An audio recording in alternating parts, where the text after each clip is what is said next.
A graça e a paz, amados. Amém? Uma boa noite para todos. Convido você a abrir a sua Bíblia, 1 Pedro, capítulo de número 4.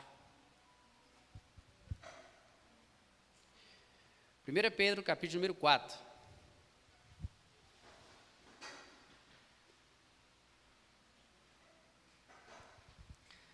Amém? Encontraram? As crianças já podem se preparar e ir subindo calmamente.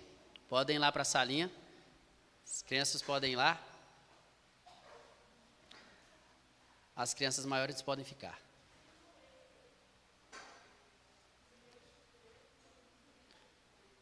Amém? Você que encontrou aí, à medida que você encontrar, se puder se colocar de pé. 1 Pedro, capítulo número 4, versículo número 1 e versículo número 2. Obrigado, Léo. Está escrito assim, encontraram? No aplicativo hoje é bem mais simples, né? 1 Pedro e tal. Está escrito assim, ora, tendo Cristo sofrido na carne, armai-vos também vós do mesmo pensamento. Pois aquele que sofreu na carne deixou o pecado, para que no tempo que vos resta na carne, já não vivais de acordo com as paixões dos homens, mas segundo a vontade de Deus. Só o final de novo, ó. Mas segundo a vontade de Deus. Amém? Deus, eu quero te agradecer. Pai, muito obrigado por esse momento onde estamos aqui reunidos, por essa semana que se passou, pela semana que inicia. Ó Pai, nós estamos iniciando uma semana aqui na Tua presença, e nesse momento onde já nós cantamos, nós já oramos, apresentamos as nossas demandas ao Senhor. Pai, queremos pedir ao Senhor agora, ó Pai, que o nosso coração possa se concentrar aqui. Ó Pai, que a nossa mente, ó Pai, fique ligada, conectada com aquilo que está sendo ministrado, ó Pai. Senhor Jesus Cristo, que tudo que possa talvez nos tirar a atenção, que seja lançado por terra. Ó Senhor Jesus Cristo, que possamos agora, ó Pai, entender ainda mais aquilo que o Senhor quer ministrar. Que possamos sair daqui, ó Pai, mais abençoado do que nós entramos, em nome de Jesus. Amém? Os irmãos podem assentar-se. Ora, uma vez que você é essa pessoa que vem à igreja, você frequenta um culto, vem aqui, participa, então naturalmente você acredita em umas coisas que você tem que crer em Deus para acreditar. Tem que acreditar em Deus. Em Hebreus está escrito que é necessário que aqueles que se aproximam de Deus creiam que Ele existe e que Ele é galardoador daqueles que o buscam. Então, à medida que você vem para cá, então a gente parte do princípio que a gente acredita que Deus abençoa e tal. Jesus, tem as coisas de Deus, as coisas que não são de Deus. E aí nós, cristãos, nós temos uma linguagem, nós temos umas coisas assim que a gente fala que tem coisa que é da carne. E às vezes quem não é cristão, às vezes uma pessoa que está assistindo, ou até que não é acostumada a frequentar a igreja, que nunca leu Bíblia e tal, ela tem uma dificuldade de entender. Como assim negócio de carne, né? O que é isso? Ora, uma vez que Deus cria o homem, Ele cria o homem e Ele coloca no homem o Espírito dele. O Espírito de Deus foi colocado em mim e em você. E Deus cria o homem para ter um relacionamento perfeito com Ele. Era para ir lá todo dia, trocar uma ideia, ter uma relação perfeita. Mas acontece que o homem foi lá e pecou. E aí, por causa do pecado, a desobediência, a partir do momento que o homem peca, houve uma separação. E a partir desse momento surgem as coisas, o pecado começa a nos desafiar. E agora a gente começa a ter que decidir diariamente das coisas que a gente quer fazer, mas não pode fazer, ou das coisas que a gente não deve, mas mesmo assim a gente quer. E aí na Bíblia a gente encontra escrito bem assim, ó, que existem algumas coisas que são da carne. A mentira, a prostituição, a bebedice, a inveja, a calúnia, e tem as coisas que são da carne. E tem as coisas que são do Espírito. Então tem aquelas coisas que quando a gente faz, a gente se aproxima de Deus. Ela estava tirando a foto aqui. Daqui a pouco que eu volto. E tem aquelas coisas que quando a gente faz, a gente não está se aproximando de Deus. E isso é desde sempre. É desde que você nasceu. Então nós temos lá em casa duas crianças pequenininhas mesmo, e tem as outras duas crianças, eu e minha esposa, tentando fazer as coisas do jeito certo. Tentando, né? Não quer dizer que a gente dá conta sempre. Mas na minha cabeça eu tenho que educar meu filho. Entretanto, eu já contei para vocês vários exemplos que acontecem, e essa semana aconteceu mais um que eu fiquei, puxa vida. Essa semana, a Isabela, mais novinha, aconteceu alguma coisa e ela deu um tapa no menino, no Pietro, mais velho. E aí, quando ela deu um tapa nele, ela percebeu o que ela tinha feito e sabia que eu estava por perto. Quando ela percebeu o que ela tinha feito e sabia que eu estava por perto, ela fez uma carinha assim, sabe? Uma carinha de choro, de coitada. E falou assim: desculpa, Pietro. Desculpa. Sabe aquela malandragem? Pois ela fez. Desculpa. E aí o meu filho mais velho, ele olhou para ela. Sabe quando você fecha os lábios assim? Aí ele fechou o punho, apontou o dedo e disse assim: eu vou desculpar, mas é porque Deus mandou. Não é porque eu mandei. É porque Deus mandou. E aí, na hora, eu fechei a porta para eles não verem que eu estava, né? Porque já tem toda uma tradição. Se eles vacilarem, tem que ir para o quarto, conversar, ser corrigido, pedir perdão, orar. Aí tem todo um processo. Mas quando eles se ligaram no que eles tinham feito, essa cena me chamou a atenção porque ele falou com uma sinceridade. Ele falou: eu vou te perdoar, mas é só porque Deus mandou. Não é porque eu mandei. Essa foi a linguagem que ele usou. E eu fiquei: meu Deus, um garoto desse tamanho, ele já conseguiu entender. E existe uma briga dentro dele, porque a vontade dele era acabar com ela. Ele tinha força para fazer isso. Ele podia fazer isso. Se ele der um tapa nela, um murro bem servido, ela não aguenta. Ele podia, ele tinha força, mas ele abriu mão da vontade dele para fazer aquilo que ele entendeu que era a vontade de Deus. E aí eu falei: caramba, um menino desse tamanho já está conseguindo obedecer a Deus, que desculpa que eu vou dar para não fazer a vontade de Deus? Porque ele fez aquilo que ele entendeu. Não é uma coisa de outro mundo, ele está fazendo aquela parte que ele entendeu. O desafio é nós começarmos a glorificar a Deus naquilo que nós já entendemos. Eu não estou dizendo uma coisa muito complicada, um negócio, às vezes os irmãos falam uma coisa que eu não entendo na igreja e tal. Nós não estamos falando dessas coisas que você não entende. Nós estamos falando daquelas coisas que você já sabe como você tem que fazer. E que às vezes não faz. E aí quando ele tomou essa atitude, isso ficou martelando no meu coração, de que o pecado está o tempo todo acontecendo com ele, e acontece comigo, e foi ontem, e foi hoje, e vai ser amanhã. Porque aquela luta que você teve, ou melhor, aquele pecado que você venceu ontem, ele vai voltar hoje, ele vai voltar amanhã, ele vai acontecer com coisas, lugares e pessoas diferentes. A vitória que você já teve não garante a vitória que você ainda quer. Entende isso? Mas ele, enfim, ele conseguiu, naquele momento ele conseguiu, enfim, resistir à sua vontade. O que acontece é que o pecado vem, e novamente ele vai bater na porta. Ele vai ficar lá batendo na porta. E se essa pessoa, se eu e você não estivermos firmados, nem sempre a gente consegue resistir. Porque o grande desafio, a ideia do inimigo, a ideia do diabo, é fazer com que eu e você peque. Porque ele sabe que o pecado te leva para longe do Pai. Ele sabe que é pecando que ele consegue te afastar, que ele consegue te pegar. O que acontece? Eu gosto de algumas frases que a gente escuta, talvez você já tenha ouvido isso. Já ouviu quando alguém fala assim: Deus é mais? Deus é mais. Já viu isso? Já viu as pessoas falando assim? E geralmente elas falam quando é uma coisa, está para acontecer uma coisa boa ou ruim. Nossa, eu fiz o exame lá, mas eu não sei não, o resultado eu acho que vai dar tal. O resultado vai dar tal. Aí a pessoa: Deus é mais. Nossa, o pessoal está mandando todo mundo embora, eu acho que vai dar. Deus é mais. Mas Deus é mais na vida de quem? Deus é mais na vida de quem? Ele é mais na minha vida? Algumas pessoas, eu e você conhecemos pessoas que hoje amanheceram, talvez no final de semana, não necessariamente hoje, mas que durante o final de semana amanheceram na casa de alguém que ela nem sabe quem é. Deram um jeito de arrumar um trocado, deram um jeito de arrumar um dinheiro para sair com pessoas que ela não conhecem.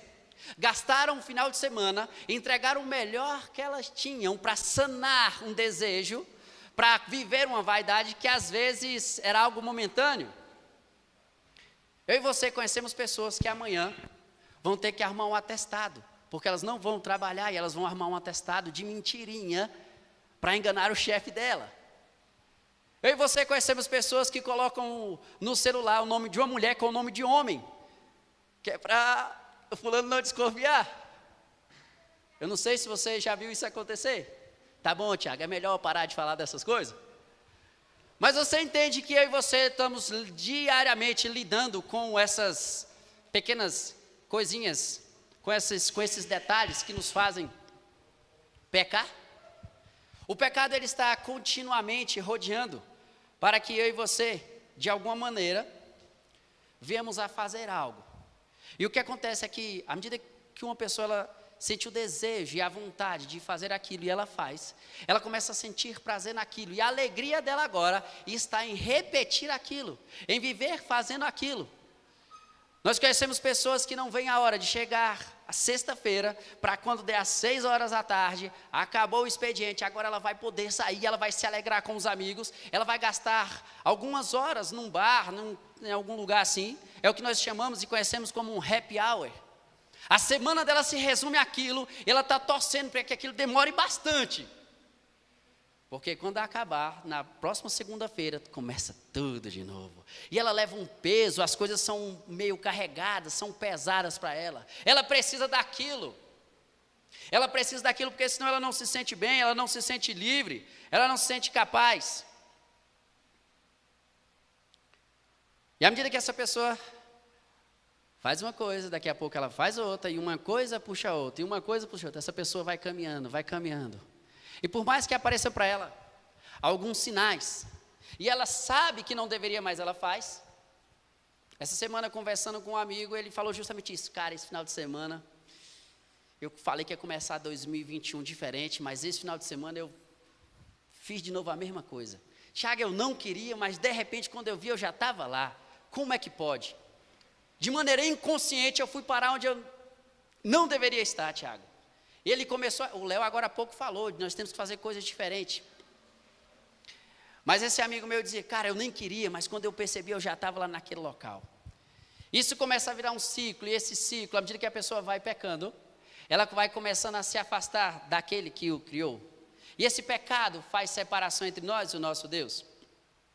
O que ocorre é que à medida que as pessoas, infelizmente, começam a sentir uma satisfação em pecar, no erro ou na atitude que seja, essa pessoa começa a se afundar. E de repente ela fala, Deus é mais, quando ela agora está perdendo a família. Deus é mais, quando agora a notícia da doença chegou. Deus é mais, talvez quando faltou o dinheiro. E ela vai afundando, e de repente quando ela chega no fundo do poço.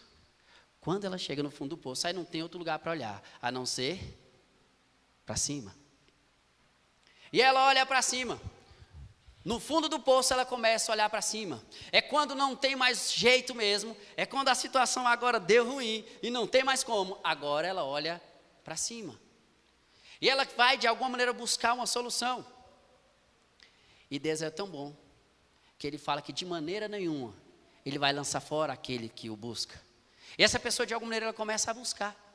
Existem pessoas que estão nesse ciclo de pecado em pecado, de pecado em pecado, e vai rodando, e vai girando, até que uma hora não tem mais jeito. Existem pessoas que já chegaram no fundo do poço, e que agora, quando não tem mais jeito, quando ela percebe que com as suas forças não dá, agora ela vai buscar Deus. Ela nem sabe como é que faz essas coisas, mas ela vai começar a fazer, ela começa a abrir a Bíblia na casa dela, no Salmo lá, 91, ela pede para o irmão orar por ela, ela começa a frequentar a igreja, e que bom, às vezes começa a mudar ali, e de repente essa pessoa começa a perceber que existe solução para o seu problema, ela começa a perceber que pode dar certo, e uma vez que essa pessoa começa a perceber que em Deus, ela pode encontrar um alívio para aquele peso, que ela pode encontrar uma solução para o seu problema, essa pessoa começa a ver uma esperança, ela começa a perceber que existe saída. E essa pessoa vem, à medida que a palavra de Deus começa a penetrar no seu coração, uma vez que a palavra entra, ela não torna vazia, ela encontrou um coração sedento. E aquele coração sedento ouviu a palavra, entendeu e guardou a palavra. E às vezes num culto como esse, tudo que ela guarda é que em Deus ela tem a solução. Algumas pessoas entraram aqui hoje, algumas pessoas vêm para a igreja no dia de domingo porque a semana foi muito difícil. Cara, eu preciso de domingo porque eu vou pedir para o apóstolo orar por mim. E na hora que ele orar eu sei que Deus vai falar comigo. Amém. Tem pessoas que vêm com essa sede. Mas alguns de nós às vezes só viemos por causa de um costume. É normal, domingo a gente vai para a igreja. Mas tanto para um quanto para outro, aquele que procura pode achar. Mas a ideia de achar, Tiago, é só para que você fique bem, que você agora se estabeleça, que você fique bem na fita? Não. Uma vez que você encontra e que você agora se sente livre, a ideia não é só você se sentir, mas a ideia é que você possa compartilhar. A ideia é você receber, se alegrar. Mas é de compartilhar aquilo que você recebe. Uma vez que você encontra a saída, não é para que você saia sozinho, mas para que você possa mostrar a saída para mais alguém que está procurando. Então, quando Deus chama Abraão, eu vou fazer de você pai de multidões. Eu vou abençoar os que te abençoarem, eu vou amaldiçoar os que te amaldiçoarem. Se tu uma bênção, seja você uma bênção, eu vou te abençoar para que você abençoe os outros. Outros serão, porque você é. A ideia de ser alcançado por Deus não é simplesmente para que você seja, mas é para aquilo que você recebe, outras pessoas possam ser alcançadas também. Então Deus chama Abraão, e agora, se tu uma bênção. Lá depois, no Novo Testamento, nós temos a história de Paulo. E aí Paulo perseguiu os cristãos, ele se converte, agora ele é alcançado, ele recebe a graça de Deus. E aí depois de uma vida toda perseguindo os cristãos, ele entende agora o que é o evangelho. Depois de entender o que é o evangelho, ele fala: para mim, o viver é Cristo e o morrer é lucro. Eu preciso cumprir o propósito para o qual eu fui criado. Eu não posso guardar aquilo que eu recebi só para mim mesmo. Eu preciso compartilhar isso com alguém. Talvez eu seja aquela pessoa hoje aqui, ou lá em casa assistindo talvez. Eu ainda sou aquela pessoa que ainda estou brigando com o pecado, assim, que o pecado ainda me domina. Mas existe solução para isso. Talvez eu seja a pessoa que já recebi orientação de como fazer. Eu sou aquela pessoa que já fui resgatada. Eu sou aquela pessoa que já entendeu o que Deus quer de mim.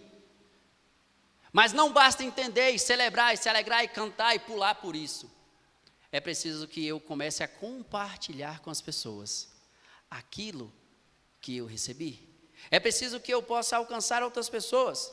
Aqui nesse livro que nós lemos, no livro de 1 Pedro, um pouco antes no capítulo 2, no versículo 9, está escrito assim: vós, porém, sois raça eleita, sacerdócio real, nação santa, povo de propriedade exclusiva de Deus. E aí Deus fala: você é tudo isso, você é o sacerdócio real, você é o povo que foi escolhido, você é uma raça eleita. Mas tudo isso não é para você se sentir. No final do versículo ele explica bem assim, ó: mas tudo isso é para quê? A fim de proclamardes as virtudes daquele que vos chamou das trevas para a luz. O objetivo de você um dia ter sido alcançado, de você conscientemente agora entender aquilo que Deus fez por você, não é para você se alegrar e guardar para você sozinho, mas é porque você agora precisa começar a compartilhar aquilo que você já recebeu, caminhando, glorificando a Deus através das suas atitudes. Vou te dar um exemplo daquilo que eu estou tentando falar. Um amigo, um vizinho, na verdade, há anos atrás, sofreu um acidente de moto, e depois ele bateu na traseira de um caminhão, lá na Estrutural. E esse rapaz ficou em coma, e disseram: dificilmente ele vai acordar, provavelmente não vai dar certo, se ele acordar vai ficar com sequela e tal. Então, o cenário era totalmente negativo. Até que esse rapaz, a mãe dele lá todo dia orando e tal, Deus abençoou e o rapaz acordou. Vai ficar com sequela, e Deus abençoou e o rapaz não ficou com sequela. E ele ficou lá na porta do elevador, lá no hospital, se eu não estou enganado, de base. E ele conta que ele viu muita coisa ruim, e tudo que ele queria era sair de lá. E agora esse rapaz saiu de lá, sem nenhuma sequela, e ele está vivo e está bem. E hoje, tudo que ele fala, de 10 palavras que ele fala, 11 tem a ver com Deus, com o milagre de Deus, tem a ver com como Deus é bom. era um cara que não tinha mais esperança, era um cara que talvez já era para ele, era um cara que era para ficar aleijado, mas ele não ficou. E agora você pega e olha o status do WhatsApp dele, tem um versículo bíblico. E todo dia de manhã ele tem uma mensagem de fé, de esperança, que vai dar certo, que Deus é bom, e de renovação. Talvez ninguém entenda isso, porque talvez eu e você não passamos pelo que ele passou. E talvez nem seja preciso. Eu e você podemos fazer muito mais por alguém sem ter que passar por toda essa dificuldade.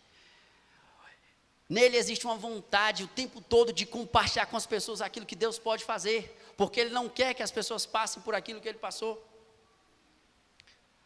A mensagem do Evangelho é justamente essa: é salvação para aquele que está perdido, mas à medida que aquele que está perdido se encontra, não é só simplesmente para que ele se salve, se encontre, mas é para que ele possa ajudar os outros. Assisti meio que um documentário, um filme outro dia, de uma mulher chamada Harriet Tubman. Essa mulher era escrava, negra, e ela vivia num tempo onde eles eram maltratados. E aí, essa mulher, ela se casa com um negro também, mas que já era livre. Quando ela se casa, depois de um tempo, tinha um documento que dizia que ela seria livre também. E aí ela chegava para o patrão dela: não, você é livre, mas mantinha ela lá na fazenda, maltratava. Até que ela consegue um documento dizendo que ela era livre. Ela pega esse documento com o seu marido, chega no chefe, chega no patrão, no senhor, fala: olha aqui o documento, aqui está dizendo que nós somos livres, deixa eu partir com meu marido. E o senhor dela diz: não, você não vai. E ele não deixa ela partir, mesmo tendo um documento dizendo que era ela livre, ela ainda se sentia escrava. E não deixa ela partir. E como ele não deixa, ela tinha um costume de falar com Deus, ela tinha um costume de orar. E ela vai orar e vai falar com Deus: Deus, eu não estou entendendo. Como assim? Eu tenho um documento, e aí o que é que o senhor quer de mim? E ela tem uma visão. E nessa visão ela se escapa, ela consegue fugir. E muitos dizem para ela assim: não vai, é muito difícil, vão te pegar, você vai morrer, não tem jeito e tal. Ela: não, eu preciso ir. Ela consegue fugir. Ela consegue fugir para um local muito longe, um lugar bem distante. Ela vai a pé. E fala: não, eu preciso fugir porque eu não aguento ficar, eu não vivo, eu nasci para ser livre, eu não aguento mais ficar aqui. Até que ela consegue alguém que decide ajudá-la. E a ideia que alguém fala para ela é: o caminho aparece para quem caminha. O caminho só aparece para quem decide caminhar. Ela não sabia onde ela devia chegar, tinha um lugar, mas ela não sabia onde. Só que disseram para ela: você precisa chegar em tal lugar, e quando você chegar nesse tal lugar, vão te dizer como chegar nesse outro lugar. E ela vai, ela decide, ela passa fome, ela passa frio, ela passa uns perrengues, mas ela consegue chegar em um determinado local, onde ela encontra abrigo, onde come, onde dorme, onde repõe energia e segue. O caminho aparece para quem caminha. Uma visão sem a coragem não adianta. Há alguns anos atrás, o apóstolo decidiu começar a ajudar, a alimentar pessoas no Nordeste, lugares mais necessitados. Ele teve a visão, mas de nada adianta a visão sem a coragem de começar a desafiar pessoas. E há tempos atrás, levou um carro com algumas cestas. E começou a caminhar, e começou a caminhar, e a coragem, até que depois aparece um caminhão. Até que depois aparece uma carreta, e era uma carreta, e agora já foram não sei quantas carretas. O caminho aparece para quem caminha. Às vezes você já teve a ideia, mas está faltando a coragem de começar a caminhar. Está faltando ainda o impulso, aquele empurrão. A gente está achando que vai começar quando tudo estiver pronto, quando tudo já... Não. Talvez o Senhor traz eu e você aqui hoje para dizer que nós podemos glorificar Ele na nossa caminhada, dando passo, sabendo que o caminho aparece para quem caminha. Essa mulher decide caminhar e ela encontra quem ajuda e ela chega no local. E as pessoas ficam assim: como você chegou aqui? Andando a pé, no frio, na chuva, sem comida, como? Ela tinha uma determinação. E ela está agora no local, ela está livre. Ela pode trabalhar e receber por aquilo que ela faz. Ela está livre, vivendo conforme o documento diz, só que ela não está satisfeita. Não existe paz no coração dela. não tem paz no coração, porque ela sabe que assim como ela, tem outras pessoas que ainda viviam na escravidão. E ela já estava livre, mas ela fala, eu não posso me sentir livre e deixar os outros vivendo como escravo. E aí ela ora, decide falar com Deus, e ela decide voltar. E de novo, todo mundo, não vai, ela, eu vou. E como ela foi casada lá atrás, ela decide voltar para buscar o seu marido. Passa de novo várias dificuldades e chega até o local, de volta onde era escrava, para levar o seu marido. Só que quando ela volta, o seu marido já está casado com outra. Ela fica muito decepcionada.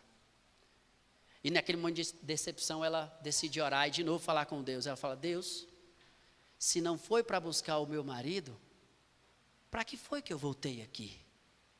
E aí Deus mostra que ela pode levar várias outras pessoas. Essa mulher sozinha resgatou mais de 300 outros, porque ela, sendo livre, entendeu que não tinha como viver em paz se ela não levasse essa liberdade para outros que também precisavam. Não adianta eu e você nos sentirmos bens, livres, se existem ainda pessoas que precisam de saber aquilo que nós já sabemos. O Evangelho, a mensagem da cruz, a cruz por si só, tem gente que fala que o diabo foge da cruz, foge não sei o que, igual o diabo foge da cruz. Não é necessariamente da cruz, não é necessário só aquela figura da cruz. O que acontece é que a mensagem da cruz, aquele sacrifício que foi feito por Cristo, lá no madeiro, ele sacrifica a si mesmo, para entregar a quem não merecia a liberdade, para que fosse livre, para que você pudesse se sentir livre hoje, para que você pudesse andar em vitória, para que você pudesse lutar e guerrear e alcançar as vitórias. Mas não é para você simplesmente se sentir livre, mas é para que você possa anunciar para os outros também, para que você possa ajudar aqueles que estão ao teu lado.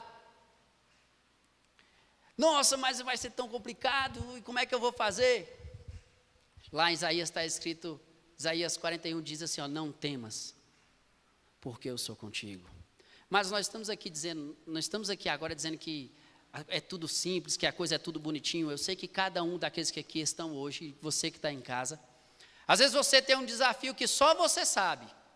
Só quem entende uma dor é quem está passando por essa dor. Quanto é que dói uma dor de dente? Quanto que dói? Só quem vai saber falar é quem está sentindo. Ah, qual é a dor? Pior que a dor, sei lá, do parto. Ah, é porque você já teve uma crise de rins. A crise de rins, só quem vai saber falar é quem já passou. Esse problema que você está passando aí, só quem sabe é você. Só quem sabe o quanto aperta. Entretanto, existe um Deus no céu que quando manda seu filho aqui na terra, ele vem, se sacrifica por cada um de nós. Ele diz, eu dou poder a vocês, para que vocês andem em triunfo, para que vocês vençam o pecado, para que vocês vençam as enfermidades.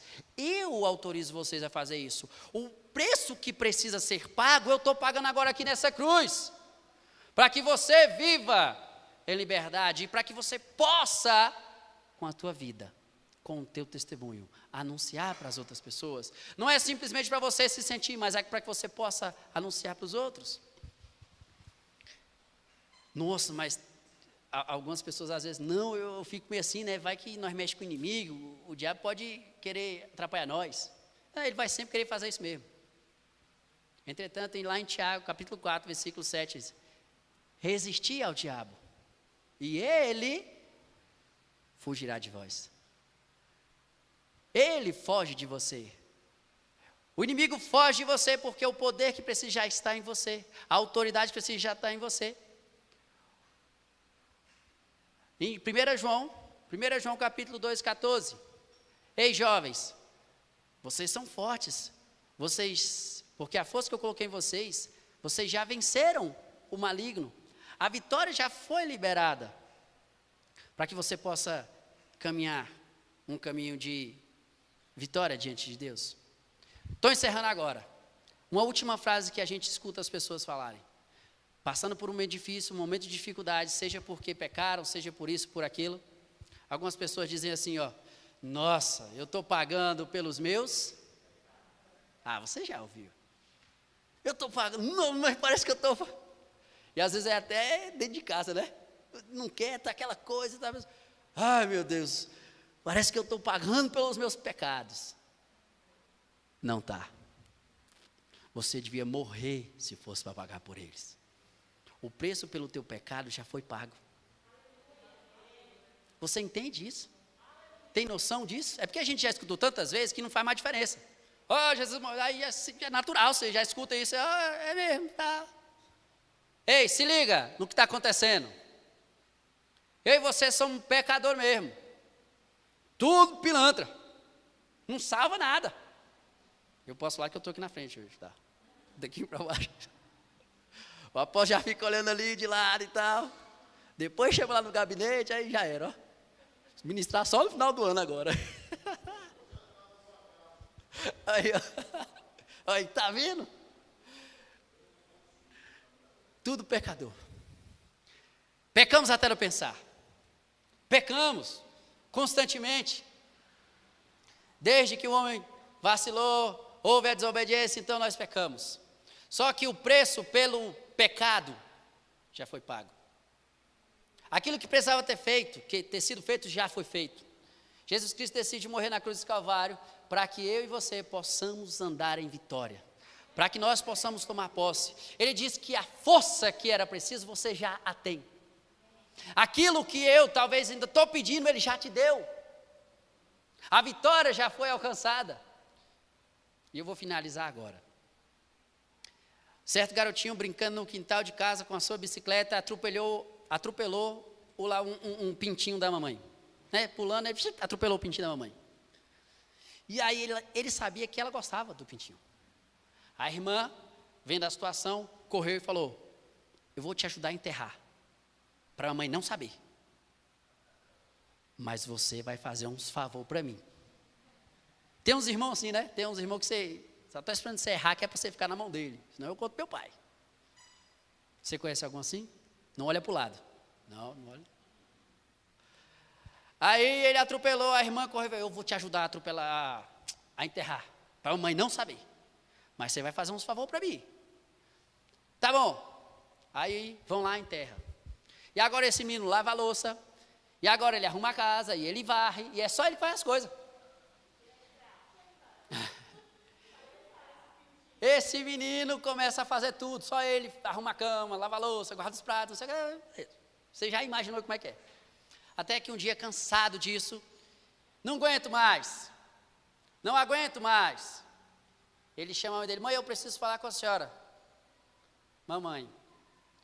Mãe, sabe aquele pintinho assim, daquela cor assim, assim, assim? Pois é, mãe, a senhora não viu ele aqui mais no quintal, porque eu atropelei e eu matei o pintinho. Eu atropelei e eu enterrei o pintinho aí, para a senhora não ver. Aí ela: meu filho, no dia que você atropelou, eu estava ali na varanda, e eu vi tudo. Mas eu estava esperando você vir falar comigo e reconhecer. Pena que você demorou e teve que sofrer tanto por isso. Mas eu te perdoo.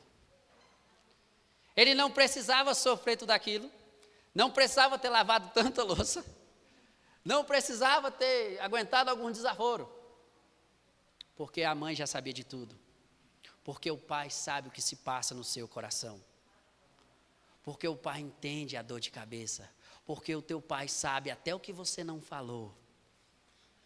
E ainda nós estamos talvez andando com um peso, alguns de nós ainda damos pesado, e tal, sendo que o pai disse: ei, vem a mim, cola com o papai que é sucesso, deixa o papai te ajudar.